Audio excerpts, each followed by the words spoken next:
Tell us something about your lineage and its connection to Betia tradition. Sure.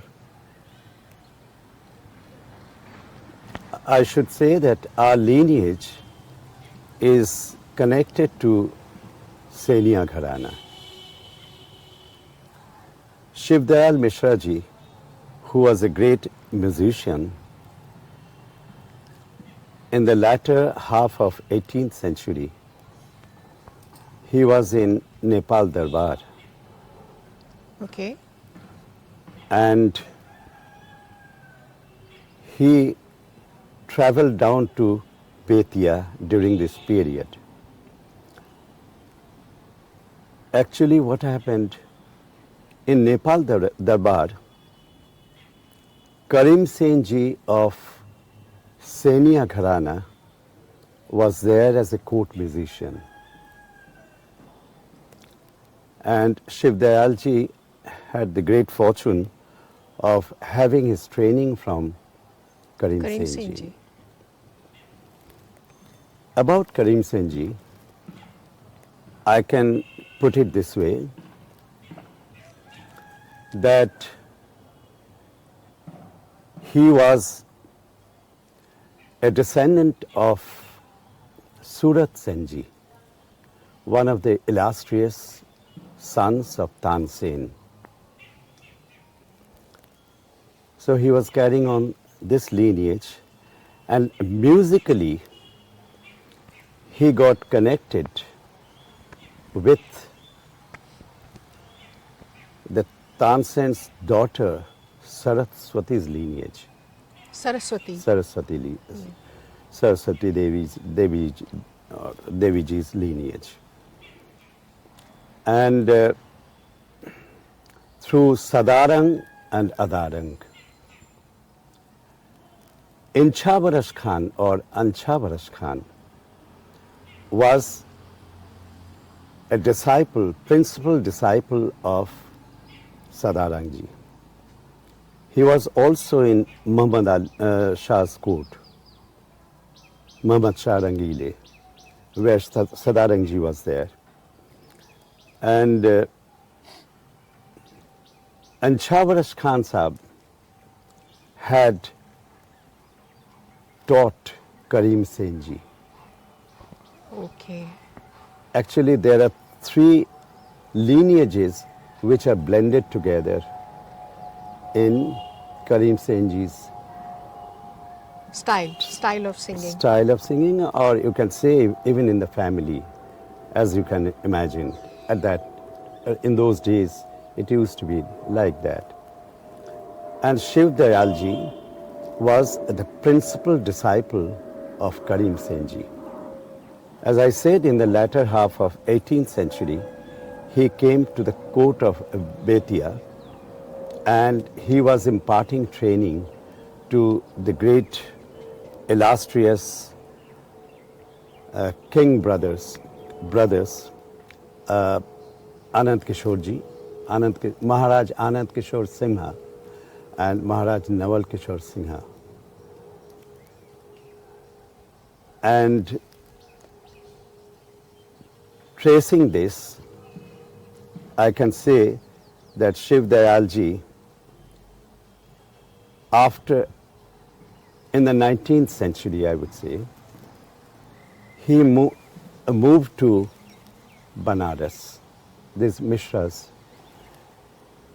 You mean to say that he shifted from Betia to Because Banaras? the court of wards took over Betia.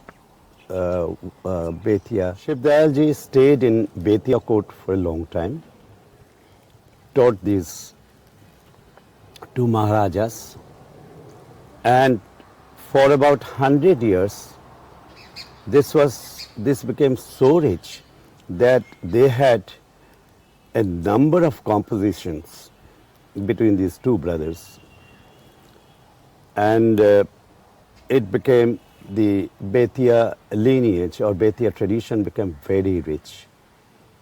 And afterwards, Shiv Dayal ji's descendants moved to Banaras. Okay. When they moved to Benares, their tradition continued there. And Shiv Dayalji had his grandson, who was a very famous musician of his time. He was Jaikaran Mishra ji. And Jaikaran Mishra ji has had such a repertoire that it could enrich any tradition. He had 2,000 Dhrupads and Dhamas memorized. And it is said that at any point of time, if someone asked him about some particular raga, he would just rule out 10 or 12 bandises instantly. Jaikaran Mishra ji. As I said, Jaikaran Mishra ji's principal disciple was my father's Guruji, who was known as Bholanath Pathak ji. During his time, he was a highly respected musician, having the same kind of command over vocal music and pakhavaj playing. He used to play prakhavaj as well. So he was more known as a Mridangacharya than Sangitacharya. He had some asthmatic problems. That is why he was not able to open out his voice and be a performer. But he groomed disciples. Oh, illustrious disciples. And he was very saintly in his nature. He would not perform outside, even the mridangs, performances as such. But because he believed in teaching. And then let me finish. So my father in Varanasi learned from Bholanath Pathak ji.